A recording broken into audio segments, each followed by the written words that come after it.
Ini kembali ke cerita tadi, bahwa dulunya Rasulullah itu dijuluki sebagai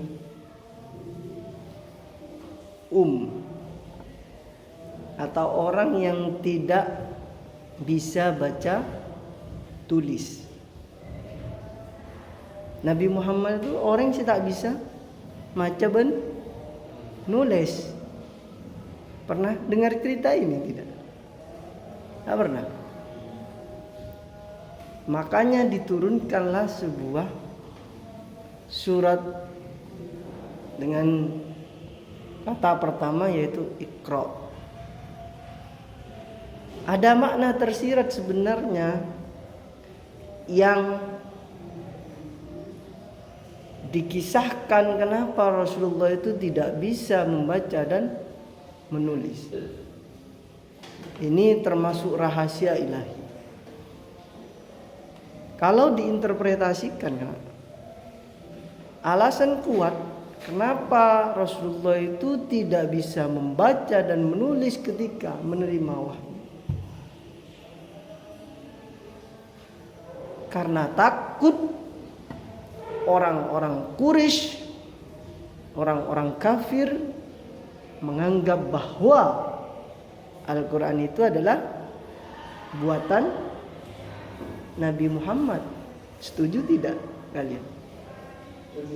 Setuju. Karena ketika dilahirkan menjadi orang pintar, ya kan bisa berkarya, bisa nulis TV, bisa akbai TV. Bukankah begitu? Ya, makanya beliau itu lahir dari abahnya yang bernama Abdullah dan ibunya bernama Aminah. Ya. Dan beliau memang lahir dari ketidakberadaan. Dan sepola keeng meninggal ketika Rasulullah itu masih ada dalam kandungan. Ibunya meninggal ketika Rasulullah baru dilahirkan. Kemudian disusui oleh seseorang. Masih ingat siapa namanya? Siapa? Siapa Jo? Tahu ada? Penter. Halimatus Sa'diyah. Makanya beda hukum kena rodo itu anak olen sosuen munyiting setretanan maka tak betal benta oleh EKP. Tapi nah ini kalau kita kaitkan dengan hukum.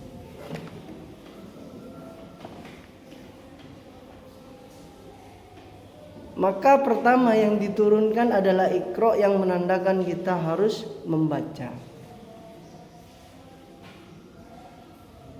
Salah satu kutipan yang disampaikan juga oleh Anantatur, beliau mengatakan sepintar-pintarnya seseorang, sepandai-pandainya seseorang, jika tidak menulis maka dia akan hilang dari peradaban. Karena menulis sama halnya membuat keabadian. Artinya apa? Karena ulama yang dulu-dulu kita kenal banyak kitab pejuang.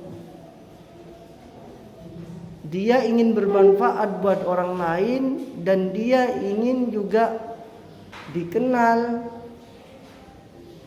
maka dia menulis. nulis kitab,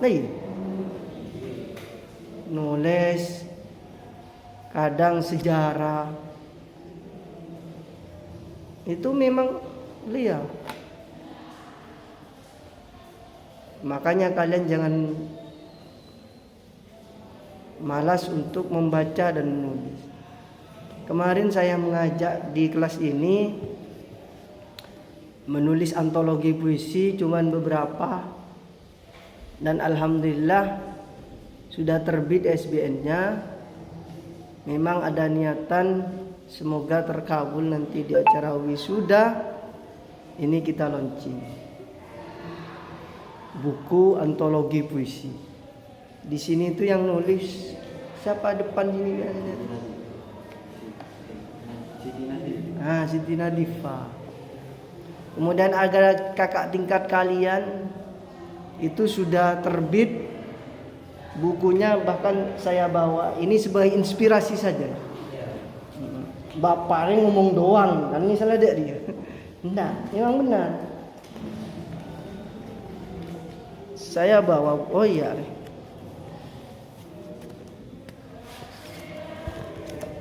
Ini bukunya. Karya Aziza Erha. Aziza kelas 12. Ini murni karya dia. Murni karya.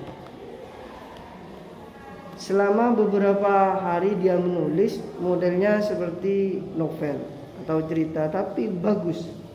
Saya bilang bagus. Kenapa? Karena dia mampu mengeksplorasi pikirannya ke dalam tulisan. Sulit ya. Apalagi ini benih sepora kan. Bukan kaleng-kaleng. Ini sudah terbit ISBN.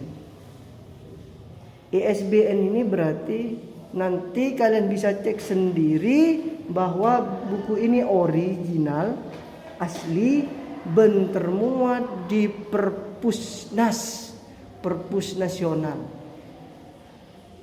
Kalau nggak percaya kalian nanti cek Perpus Nasional, kemudian masukkan kata kunci ini, judul atau ISBN-nya, senyum di ujung jalan. Pasti yang keluar namanya Aziza Erha. Ini baru terbit.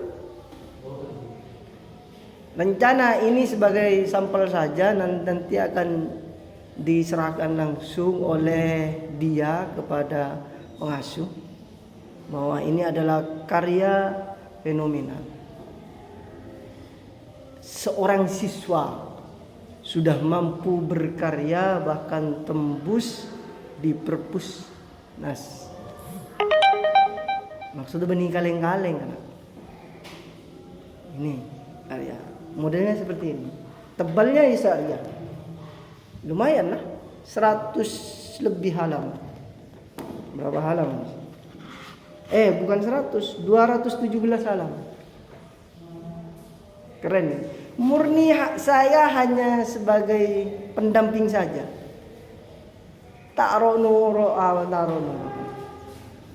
Apa yang ingin saya sampaikan kepada kalian semua?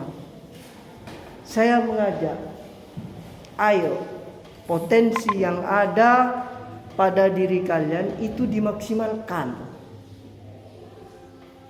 Mengutip dauhnya Gus Asis yang mengatakan seperti ini. Manusia itu sebenarnya punya potensi dalam dirinya. Cuman kadang manusia itu tidak terlalu percaya diri untuk mengeksplorasi potensi itu. Keluar.